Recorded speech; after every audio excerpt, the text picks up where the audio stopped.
Oi, eu sou a Nicole. Oi, eu sou o Pedro. Sejam bem-vindos ao Manual do Internacionalista. Oi, pessoal, bom dia, boa tarde, boa noite. Eu espero que vocês estejam muito bem. Como vocês perceberam, agora tem uma nova voz aqui do meu lado. A Jo gravou o último episódio da temporada. Ela saiu e agora eu convidei o Pedro Luan para fazer parte aqui do Manual do Internacionalista. Eu fico muito feliz, inclusive, porque ele aceitou. E, bom, a partir de agora ele vai ser uma parceira aqui, o meu co-host também, né, do Manual. E, bom, nessa quarta temporada, a gente vai falar sobre TCCs, que é o temido TCC, né, como a gente chama. É uma coisa que aflige muitos estudantes agora que estão chegando nessa parte mais avançada do curso. E para hoje a gente vai chamar o professor Gabriel Caetano. E ele chegou recentemente aqui no IESB, ele vai falar sobre a trajetória dele no TCC e tudo mais. Pode falar, Pedro. Primeiramente, oi, gente, prazer. Eu me chamo Pedro, eu estou no 7º semestre de réu aqui no IESB. Fico muito feliz, gostaria de agradecer agora aqui oficialmente a Nicole pelo convite. Muito feliz de estar agora fazendo parte do projeto, sempre acompanhei e espero vida longa a nossa parceria aqui no Manual. E, como a Nick disse, nós trouxemos o professor Gabriel Caetano para a estreia da nossa temporada. Ele é doutor em Relações Internacionais pela PUC-Rio e professor do curso de Relações Internacionais aqui em Brasília, no IESB e no IDP. Professor, muito obrigado pelo aceite do convite. Seja muito bem-vindo ao Manual. Eu que agradeço o convite, viu? Muito honrado. Que isso. Vamos iniciar. Assim, a gente queria começar bem do comecinho. Assim, Bem a gente leve. gostaria de saber como foi o processo de desenvolvimento do seu TCC e em que momento você se encontrou no tema do seu TCC, o desenvolvimento dele tudo e tal. Tá, vamos lá. Por partes, então. Lá no tempo da carochinha. Faz, uns bons 12 anos. Caraca. Mas, foi um processo interessante, né? Eu acho que a graduação, sobretudo a graduação de Relações Internacionais, ela tem como característica ser um período de muitas descobertas, né? É um curso para quem é curioso em termos de política internacional ou até mesmo política nacional, que desperta muito interesse de vários assuntos, várias pautas, assim. No meu caso em específico, eu acho que os temas relacionados à segurança sempre me chamaram a atenção, né? Não sei, eu sempre acho que as aulas relacionadas a violência, guerra, genocídio, fome, elas chamam muita atenção. Elas despertam a curiosidade, talvez por mexer com tanta injustiça, né? Então, a maioria dos alunos e das alunas ficam perplexos, né?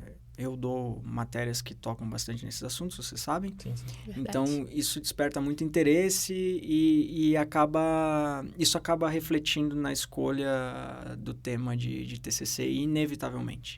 Tem algo, assim, que chama a atenção da parte pessoal também, né? Quando você vê esse tipo os conflitos e tal, as consequências dele, puxa um pouco pro lado humano da coisa, assim, você começa a se importar, a se interessar pelo funcionamento daquele tipo de conflito e origens e tal.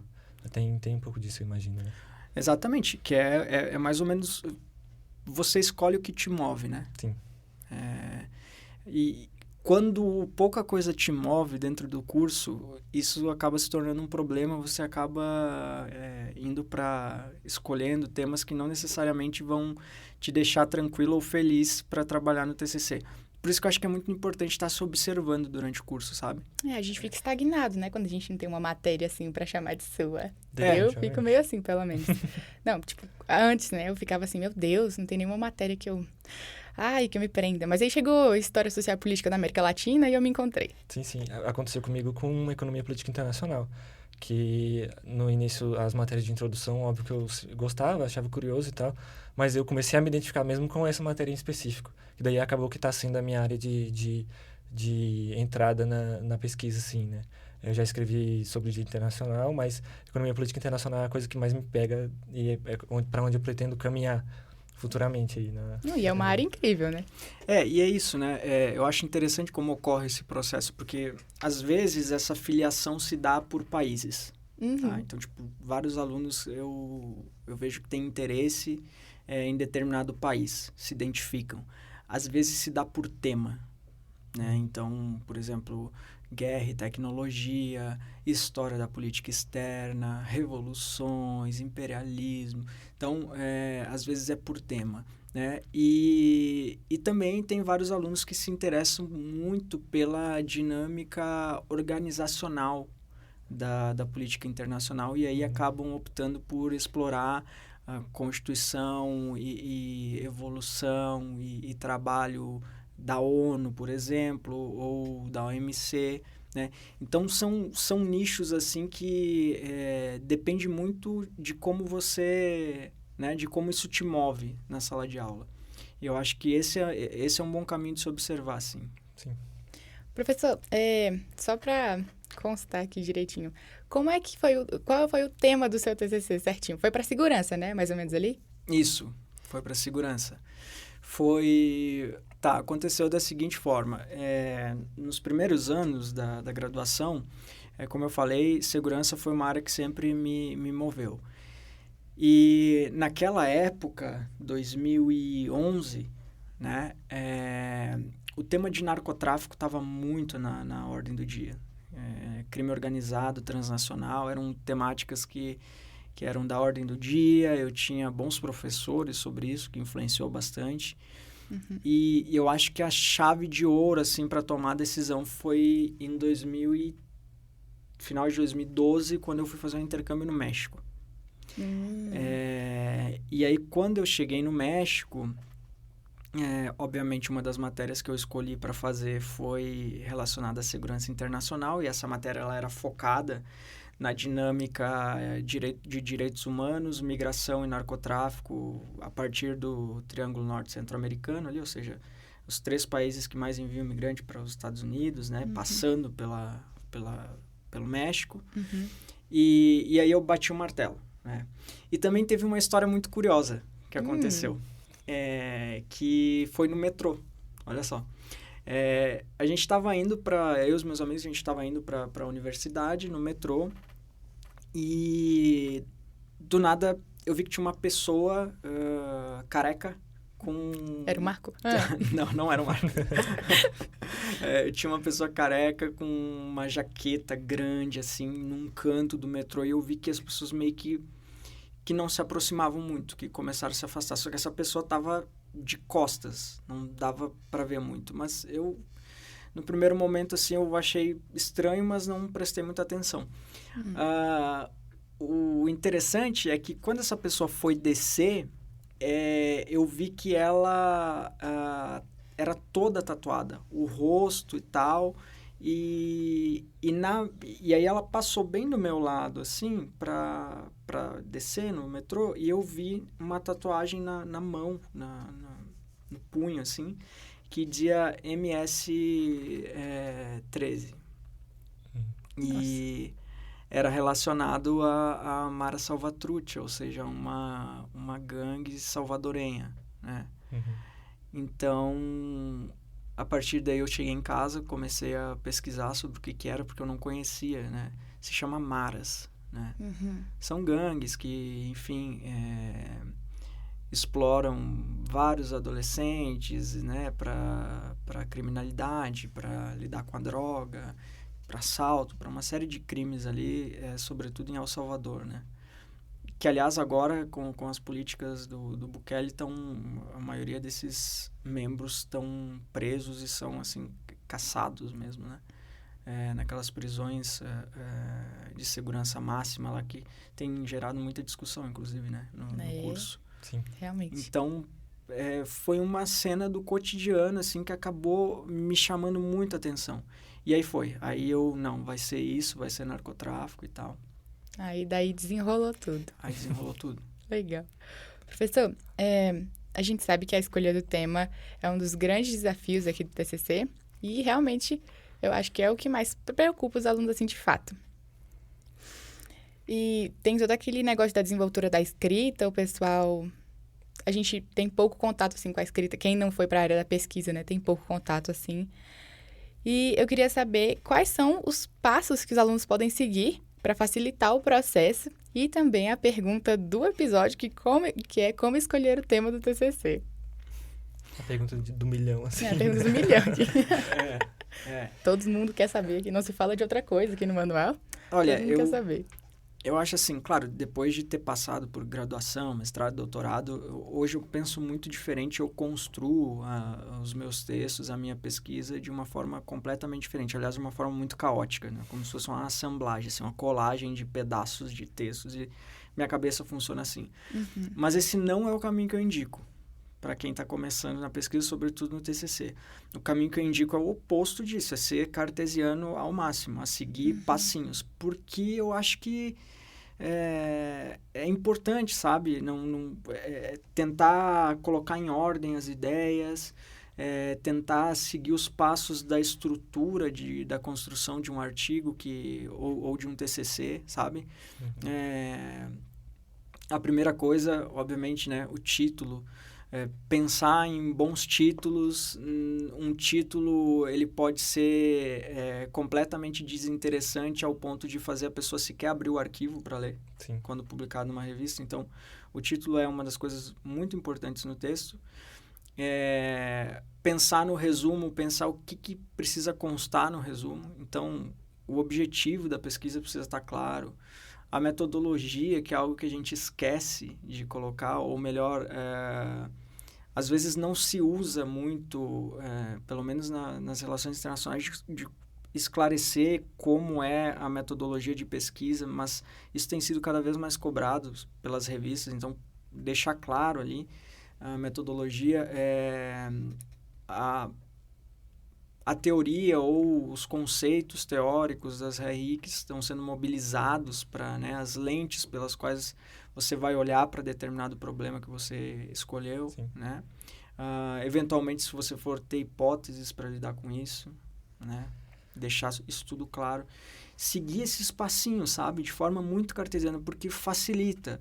Depois, futuramente, sei lá, no mestrado, depois que você já desenvolveu isso, assim, vai ficando, né, de forma automática, assim.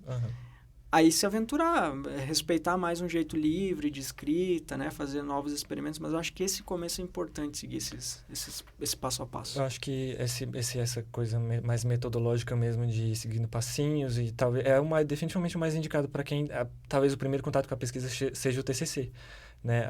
Tá acontecendo comigo agora, não é o meu primeiro contato com pesquisa, mas é isso. Primeiro eu identifiquei uma macro área assim um guarda-chuva bem grande de coisas que eu gostava que eu me interessava, que eu gostava de ler, não só para a faculdade, mas no pessoal, assim, de acompanhar e tal. E nisso, foi ali que uma vez que eu me encontrei ali, nessa macro área, eu fui e cortei lá os temas que eu queria falar sobre e tal, e cheguei no meu tema final que eu vou falar, que eu já iniciei a pesquisa, inclusive. Então, é importante esses passinhos menores, porque se você for... Tem gente que fala, não, eu vou procurar alguma coisa, vai cair no meu colo o tema. E não é assim. Às vezes você nem se engaja o suficiente com o tema que acaba chegando em ti, né? Nicole tá um pouquinho... Já tá desenvolvendo seu TCC? Não exatamente. A gente pegou o TCC 1 agora, né? Minha turma pegou o TCC 1 semestre passado, na verdade. Eu tive esse contato ali. E, cara, é bem difícil, na verdade. A gente se sente perdido ali, porque, pô, o Pedro, eu sei que teve contato com a pesquisa e tudo. Mas, cara, é uma coisa... É um tema tão grande que o Marco até fala, pô, isso dá ansiedade na gente, porque a gente tem muitas áreas para seguir. Sim. Muitas coisas. Eu gosto de tanta coisa, mas eu acabei que cheguei... Eu cortei pouco ainda o que eu quero. Mas ainda bem que ele foi conversando com a gente e tudo mais, ali na orientação, né?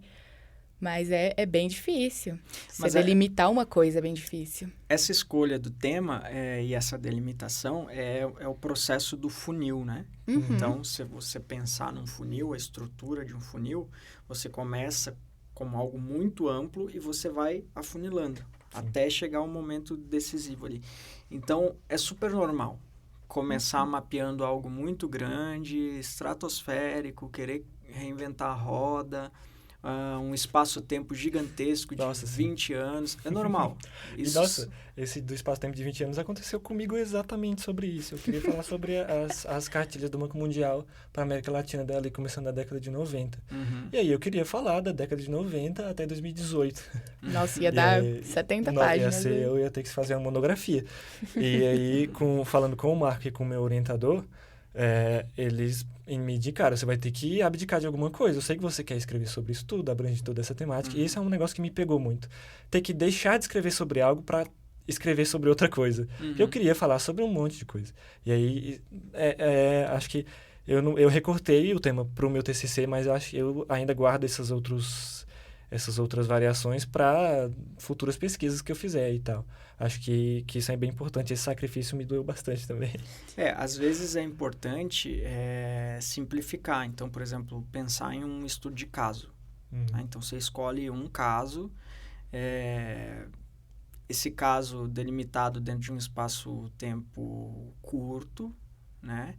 E aí você começa a desenvolver, porque na maioria das vezes, quando a gente fala, por exemplo, assim, ok, todo caso tem um processo histórico. Mas o que alguns alunos não entendem é que esse processo histórico ele não precisa voltar no período colonial para explicar o que estava, porque não é esse o objetivo. Sim. Né? A gente está falando, às vezes, período histórico, por exemplo, sei lá, você vai trabalhar com a eleição do Donald Trump em 2016, né? Então, quando a gente está pedindo um background disso, a gente não está pedindo para voltar nas maioria das eleições ou de presidentes do Partido Republicano para você voltar na época do Reagan. Não. Quais são os elementos que levaram à ascensão do Donald Trump como um nome dentro do Partido Republicano? Como que foi a construção da campanha? Como que é esse alicerce que possibilitou a ascensão dessa figura política? Isso é um background. Não precisa você voltar na Guerra ao Terror em 11 de setembro. Não, entende? Então, é essa dimensão que é preciso ajustar, sabe? Acho que é um ajuste fino que é preciso fazer. Exato. Assim, agora falando sobre essas dificuldades de delimitação e tal, outra coisa muito comum que acontece, eu imagino que tenha acontecido ao longo da sua carreira na pesquisa, é o tal do bloqueio criativo de produção. E daí, como se já aconteceu, como que você lidou com esse bloqueio e quais dicas talvez você dê para quem enfrentar esse problema ao longo do desenvolvimento da pesquisa? Dificilmente alguém que vá para o mundo da pesquisa não vai lidar com esse tipo de bloqueio. Síndrome do impostor, todo esse tipo de coisa. É meio que impossível, tá? Eu diria que eu não conheço ninguém que não tenha passado por isso, certo? Eu acho que a primeira coisa... Eu ia falar, né, que a primeira coisa assim, é você começar a tomar consciência do processo, mas essa tomada de consciência ela é muito dolorosa. E para cada pessoa ela vem de um jeito. No meu caso, vem em termos muito pesados de questão de adoecimento mesmo, né? No período do doutorado. Então, eu cheguei a ficar 6 meses afastado, né? Por quê? Porque a gente tem um nível de cobrança, né, com relação à produção acadêmica que não leva em consideração, por exemplo, várias questões subjetivas ou o cotidiano que a gente tem. A gente não tem problema se cobrar, mas a gente tem que sempre se cobrar levando em consideração como está a nossa vida, o que está acontecendo na nossa família, como estão os nossos relacionamentos com os amigos, qual a disponibilidade de tempo que eu tenho agora, se eu faço estágio pura e simplesmente porque eu quero fazer estágio ou se o meu estágio contribui para a renda da minha família, isso é extremamente importante. Então, todas essas questões têm que estar alinhadas com o nível de cobrança que eu faço para escrever, produzir um artigo, fazer um PIBIC. Tem que ser levado em conta, certo? Você precisa matizar essas coisas. Não dá pura e simplesmente para você acordar e dizer assim, não, hoje eu quero funcionar igual o meu professor. Eu quero escrever tal como ele escreve. O professor precisa ser inspiração para você querer escrever, mas não para você mimetizar o comportamento dele. Porque na graduação, mimetizar o comportamento de um doutor não vai dar certo. Definitivamente. Nem um pouquinho. Entendeu? Então, precisa ser assim. E aí a questão criativa. Ser criativo para a lógica das relações internacionais, e aí a minha experiência, né? O que me trouxe criatividade para o processo de escrita científica? Foram basicamente 2 coisas, literatura e cinema. Essas 2 coisas atravessaram completamente a minha formação. Então, desde a graduação, eu lembro que eu assistia o Cine RI lá na Univale. Né? Então, assim, por quê? Porque você se dá conta, né? Você começa a entender como o cinema representa o mundo, você começa a ter insights sobre como você pode contra-representar essas formas que o mundo está sendo representado por Hollywood, né? A literatura, ela é instigante porque ela faz perguntas mais desafiadoras, Sim. né?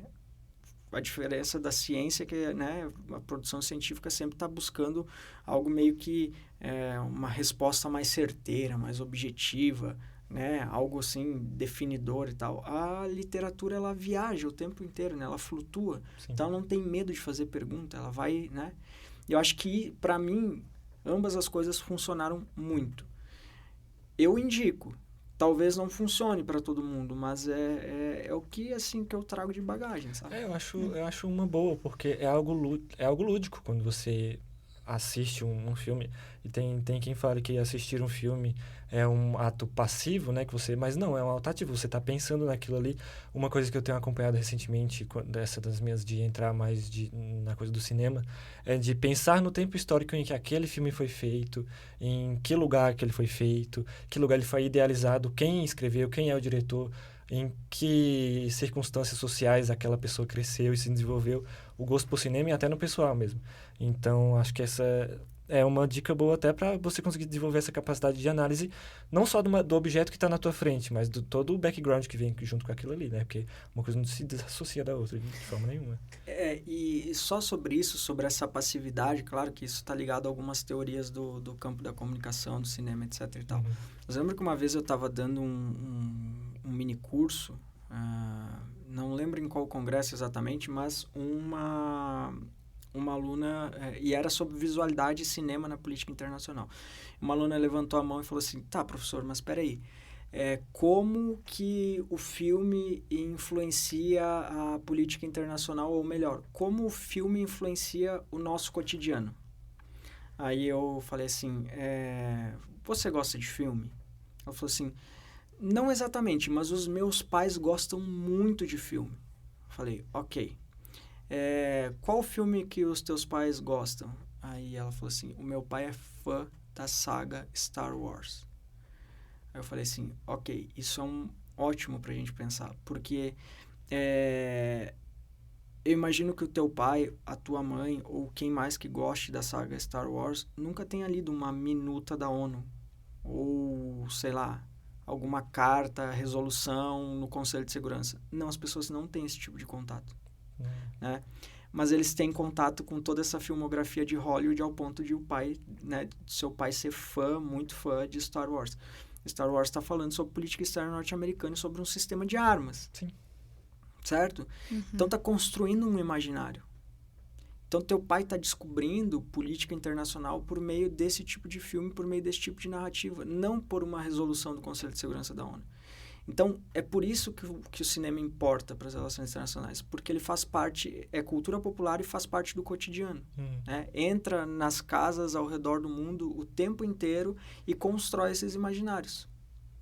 Às vezes para o bem, porque, né, desperta a curiosidade, faz a pessoa ir atrás, mas muitas vezes para o mal, porque a gente sabe que historicamente Hollywood constrói estereótipos horríveis sobre os países do sul global, né? Árabes, latino-americanos, asiáticos, enfim. Acaba que entra na nossa mente, né? Na verdade, essa parte do cinema e tudo mais, é igual vocês falaram, o senso crítico tá aí, né? A gente treina muito senso crítico nessa parte, a gente tem contato com a arte, tem contato com o cotidiano e tudo mais. E falando mais sobre o senso crítico, um ponto polêmico aqui é sobre a inteligência artificial. Porque todos nós sabemos, né? O boom das IAs generativas de texto, ela acontece no início de 2023, ali com as primeiras versões do ChatGPT e tudo mais, foi ali onde estourou. E depois de pouco mais de um ano, com o surgimento das inúmeras opções e essas cada vez mais avançadas, a gente gostaria de saber, na sua opinião, professor, como é que está sendo lidar com essa tecnologia da IA, o ChatGPT e todas as outras também ali que existem para formular os textos? Quais são os impactos dela na nossa graduação, agora, nos graduandos aqui, e nos trabalhos mesmo de graduação como o TCC? Olha, eu acho que a inteligência artificial, ela fez nós docentes, repensarmos a forma como a gente organiza a disciplina. Então, por exemplo, alguns trabalhos que a gente passava como tarefa para casa ou que deixava fazer em casa para entregar, hoje a gente já prefere que faça na sala de aula, escrito no papel mesmo, como uma forma de exercitar o pensamento crítico sem acesso à máquina, certo? Uhum. Mas ele, para fins acadêmicos, ele tem uma utilidade. Tem uma utilidade interessante, vocês podem extrair ótimas informações, ótimos resumos, desde que com muito cuidado. Porque eu já cheguei a comentar isso em algumas aulas aqui e talvez em uma eu até tenha dado o exemplo ali na hora, fazendo alguns questionamentos em que o ChatGPT ele inventa algumas respostas de livros que não existem ou de personagens que não existem. Uhum. Então tem que tomar cuidado com isso.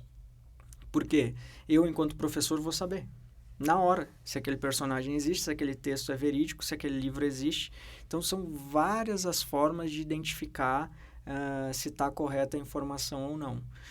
Outra coisa que a gente mudou na docência também, pelo menos eu tenho mudado, é fazer as perguntas ou da prova ou de algum trabalho tendo uma maior fidelidade ao texto que foi passado na disciplina.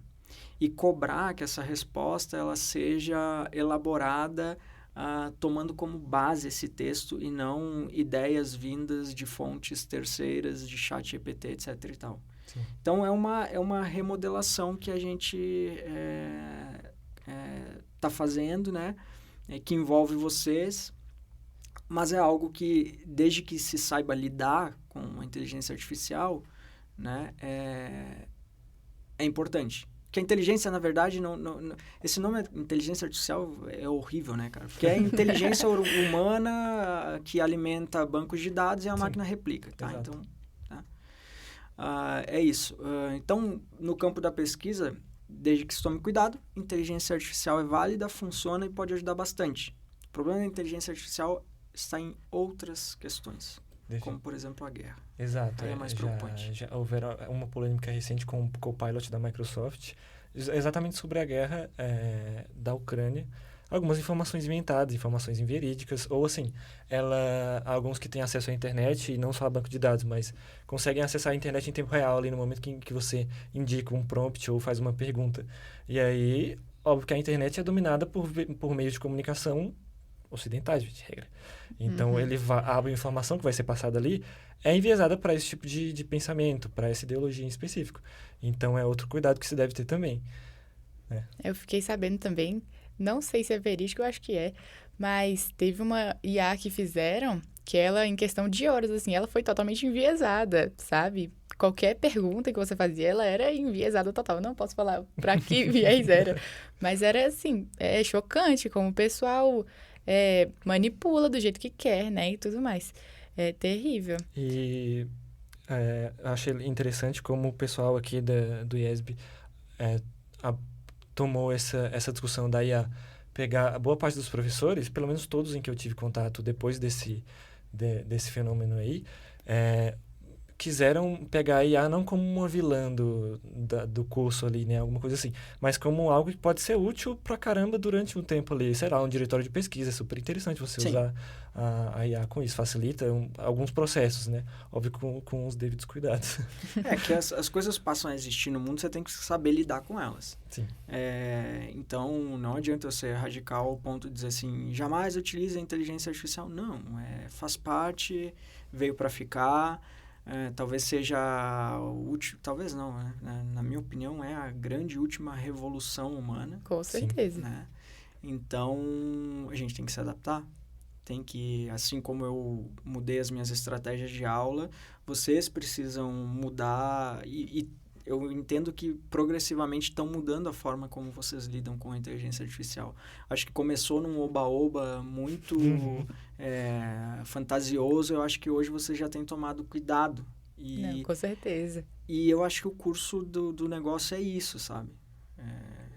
Então, vai nesse sentido da academia, eu acho que vai dar para para contribuir. Sim. Cara, eu já fiquei sabendo de gente que fez TCC por completo com inteligência artificial.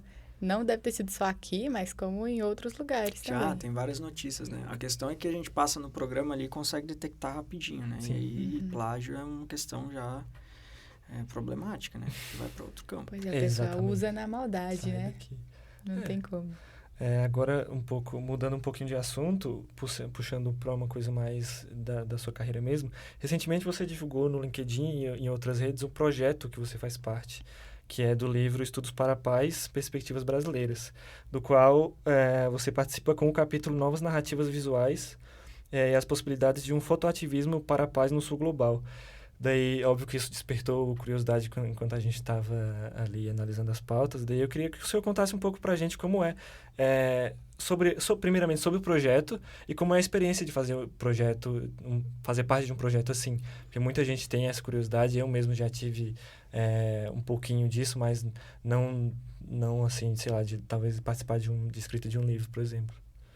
Esse é o meu outro lado que vocês conhecem menos, que é o meu lado de estudioso para paz. Olha só, né? Volta anti-guerra e né, disciplina de África, né? Disciplina de África é famosa porque eu falo muito de genocídio, enfim, não tem como passar impune ao Congo ou a genocídio alemão na Namíbia, essas coisas tem que tocar, vocês precisam saber disso. Mas aí acaba direcionando bastante, né, para um lado ligado à violência. Mas eu faço parte de uma rede chamada Rede de Pesquisa de Estudos Rede de Pesquisa em Paz, Conflito e Estudos Críticos de Segurança. Tá? É uma rede que organiza o EBEP, que é o Encontro Brasileiro de Estudos para a Paz. Esse EBEP está na 6ª edição, que inclusive eu viajo para São Paulo em setembro agora, dia 17, 18, 19. Estarei nesse encontro que ocorrerá na USP. E voltando para a USP, porque o primeiro, em 2016, também foi na USP. Né? Esse congresso, esse encontro, ele surgiu como uma possibilidade de se discutir alternativas à violência e todo o processo ligado à segurança, estudos de defesa mais rígidos, assim, que né, são mobilizados em vários outros congressos. Então, ali é um campo em que nós estamos focados em pensar as possibilidades, as condições de possibilidades para a paz, né? As alternativas de paz, como mediar conflito, né? Como a mídia interfere nos conflitos, enquadra os conflitos, quais as possibilidades de contribuir para um jornalismo para a paz, enfim, várias iniciativas ligadas aí, focadas, transitando um pouco desse foco exclusivo na guerra e na violência, mas não deixando de lado, mas para focar nessas iniciativas de paz. E aí, nesse âmbito, nós desenvolvemos 2 livros já. Teve o primeiro volume, né, de Estudos para a Paz, Perspectivas Brasileiras, e esse segundo volume. Eu contribuo com esse capítulo, né, no segundo volume, e eu estou abordando nesse texto um projeto de pesquisa, um projeto de extensão do qual eu fiz parte em 2016, no mestrado. Eu fazia meu mestrado na Universidade Estadual da Paraíba, e eu fazia parte de um grupo que se chama PUA, Projeto Universidade em Ação, que foi coordenado pelo professor Paulo Kuman. Esse projeto, ele lida com questões de violência na periferia de João Pessoa. E os alunos que fazem parte desse projeto de extensão, que são alunos da graduação de RI, né, eles vão a várias escolas municipais de João Pessoa, da periferia, para lidar com os conflitos que existem na escola, conflitos violentos que existem na escola. Lidar com as crianças e com os professores, né? Então, é um projeto focado na construção de paz, no que a gente chama de virada local, construção de paz no local, né? Então, vai do local ao global. E, na verdade, essas coisas elas estão interligadas, né? O que acontece no local afeta o global. Com certeza. Né? E aí, são vários projetos, né? O PUA, ele conecta transformação de conflito, arte e estética, certo? Então, existem projetos com dança nas escolas, existe o clown, né, que é o palhaço social. Então, por meio da palhaçaria, ensinar a cultura de paz nas escolas. Então, eu fiz parte desse projeto. Na época, eu lecionava para crianças do 3º ano, mas que envolvia pessoas de até 15 anos de idade, por exemplo, que não conseguiam avançar. E eu tomava conta do letramento com base freiriana. Então, eu fazia letramento com essas crianças. E quando eu tive a ideia de escrever esse capítulo, foi porque eu me dei conta que todo esse projeto tinha um arquivo fotográfico gigantesco. E esse arquivo fotográfico gigantesco, ele mostrava a construção da paz. Ele representava os nossos atos construindo a paz nas escolas, no presídio feminino de João Pessoa, no asilo, em vários locais. Ou seja, a construção da paz na veia mesmo. E aí eu construo esse artigo, né, a partir dessa ideia, discutindo as possibilidades de mostrar esse fotoativismo, ou seja, representar o ativismo da construção da paz, como um contraste a toda uma lógica imagética que vem do norte global e que mostra a periferia do Brasil como um lugar de tristeza, solidão, sofrimento, fome, violência, certo? Então, é um capítulo em que eu mobilizo um ferramental estético para contrapor essas narrativas que aparecem nos filmes em Hollywood ou na fotografia de guerra, certo? Então, se a gente pensar, por exemplo, fotografia de guerra é uma das principais categorias do jornalismo profissional. Vocês nunca pararam para pensar que não existe uma fotografia de paz? Caraca, não mesmo. É um questionamento entendeu? Válido, assim. Por quê? Porque a fotografia ela é um instrumento pura e simplesmente para representar o caos, para representar a guerra, para representar a fome e para estampar esse tipo de narrativa nas capas da Time ou da Life. Sim, de veicular esse tipo de veicular, coisa. fazer circular. Única e somente, praticamente, né? Ou a gente também pode usar o ferramental da fotografia, né?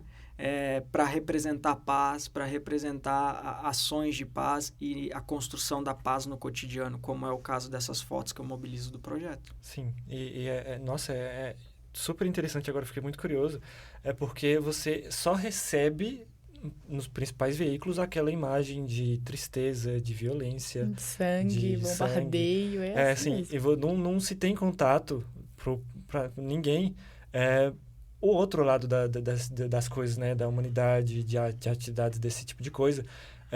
Até existe esse tipo de cobertura, mas é muito nichado, não atinge uma grande massa, tanto quanto reportagens sobre guerra, sobre ataques, sobre conflitos. Enfim, a gente está vendo isso hoje, assim, mais do que nunca, pelo menos na minha trajetória de estudo sobre isso. Exatamente. E quanta potência tem nas periferias da América Latina?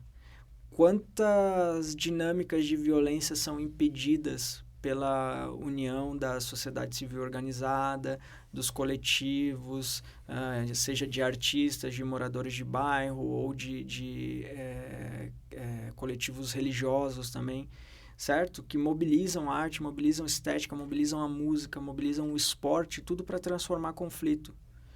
Se a gente não der conta de visualizar isso, de fazer essas imagens circularem, a gente nunca vai conseguir minar esse estereótipo que aparece nessas revistas, que nos coloca num lugar de dor e sofrimento o tempo todo, ou que nos tira a potência enquanto sujeito, sabe?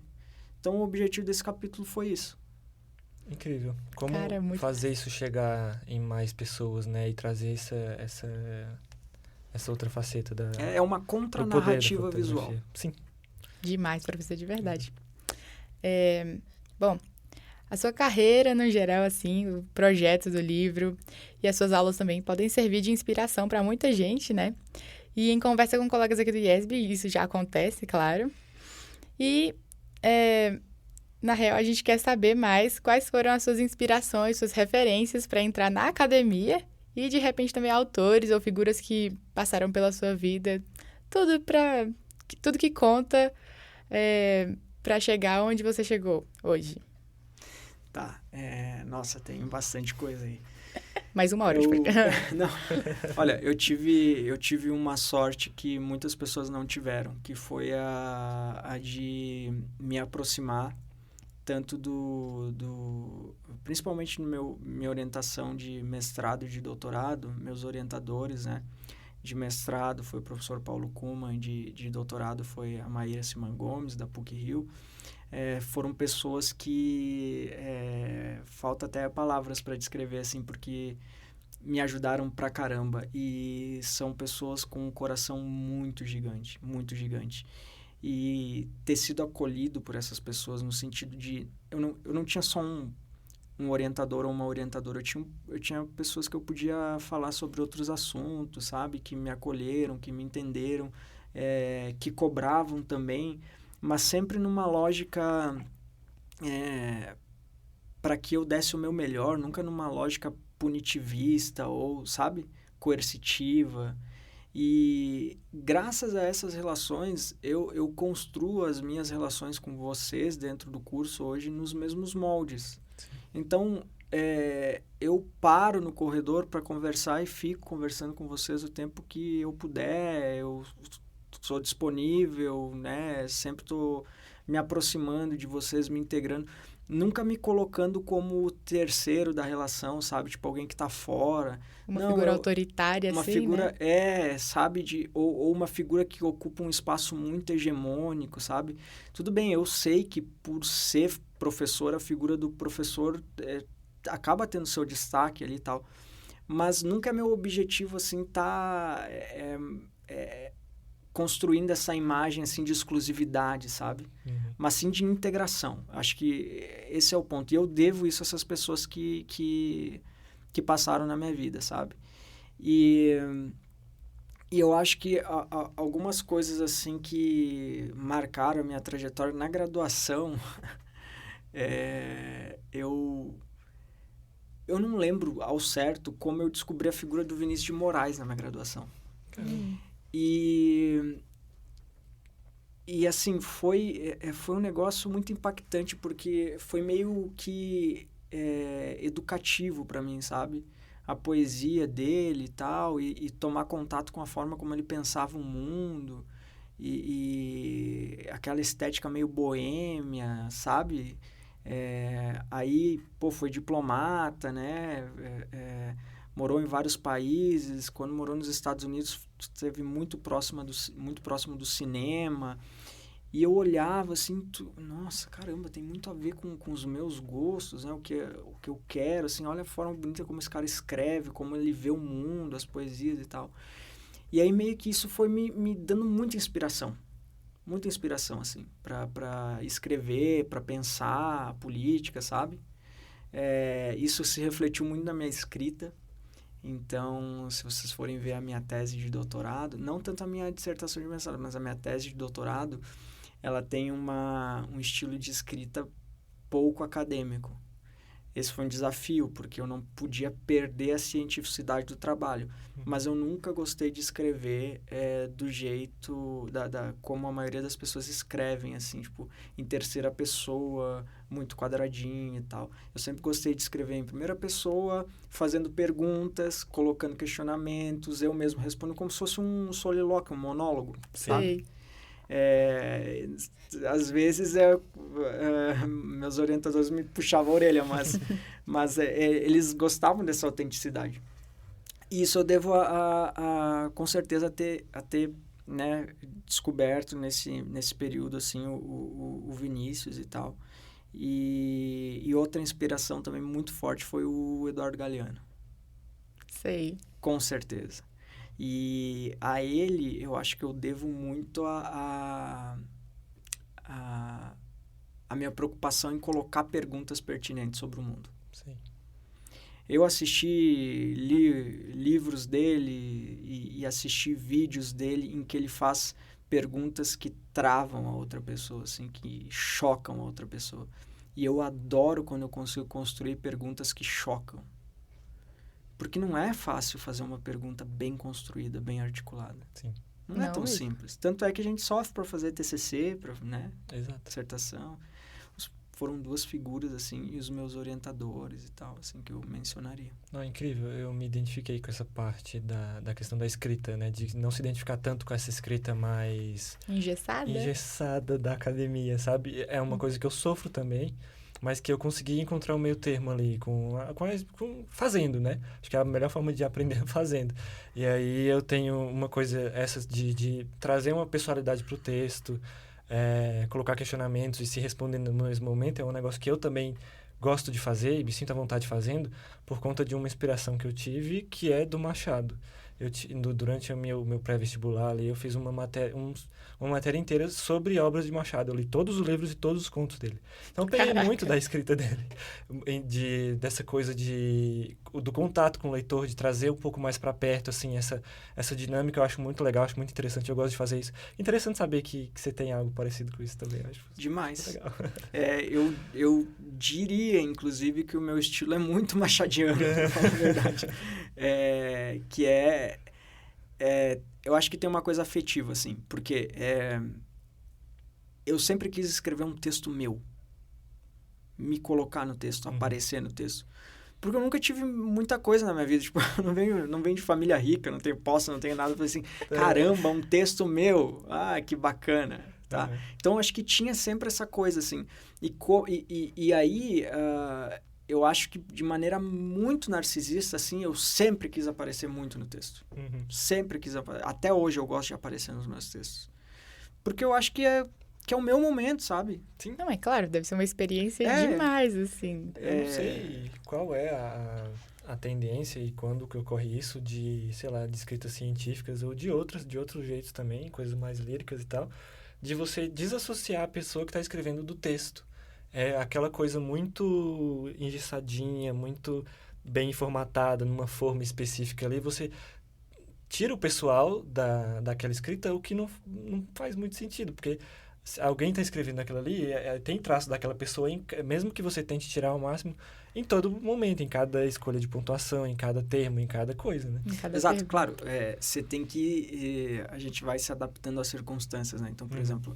algumas revistas, assim, você sabe que não vai poder ser o texto assim, né? Você vai ter que se adaptar e tal, né? Deixar a escrita mais quadrada, cumprir os critérios ali. Mas a tese, como era um negócio, assim, que era meu, foi, né? Eu desenvolvi do princípio ao fim, né? Desde que tivesse a anuência da minha orientadora e do meu co-orientador, que foi o Alcides Peron, lá da FECAP de São Paulo, desde que tivesse a anuência deles, eu ia. E eles foram me dando corda e deu certo, né? Tanto é que vai sair o livro agora em outubro, então... Sai em outubro? Sai em outubro. Eu vi a publicação na época da pré-venda, que foi do financiamento coletivo ali. E eu acabei perdendo a data, terminou em julho, se não me engano. E aí, enfim... Não. Esse que você está falando é do livro de Estudos para a Paz. Exato. Não, a minha tese. Ah, tá. Mas tem outra. Eu te falei que tinha outra que ia sair. É verdade, disso eu não estava sabendo. Sai em outubro.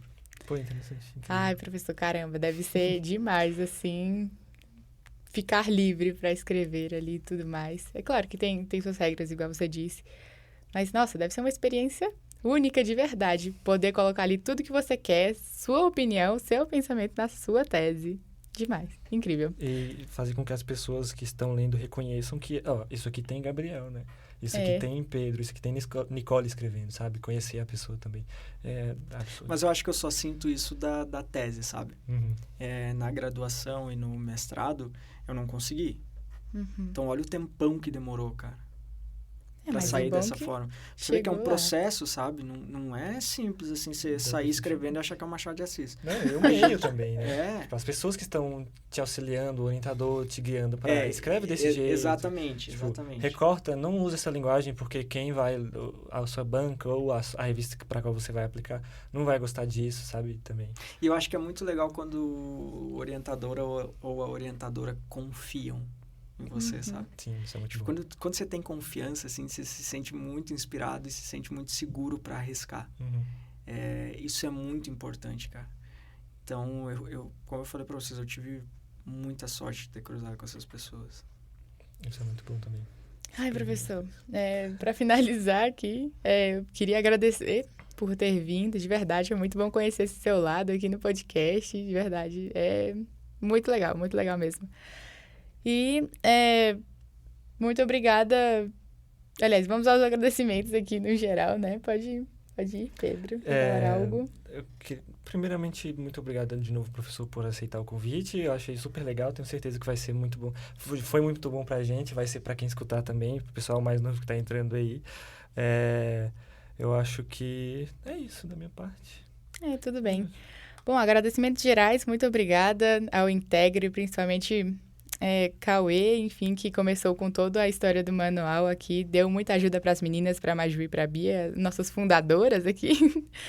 Muito obrigada também à equipe do Emil, aqui, a equipe da sala de rádio, que ajuda a gente a gravar os episódios, de verdade. E é isso.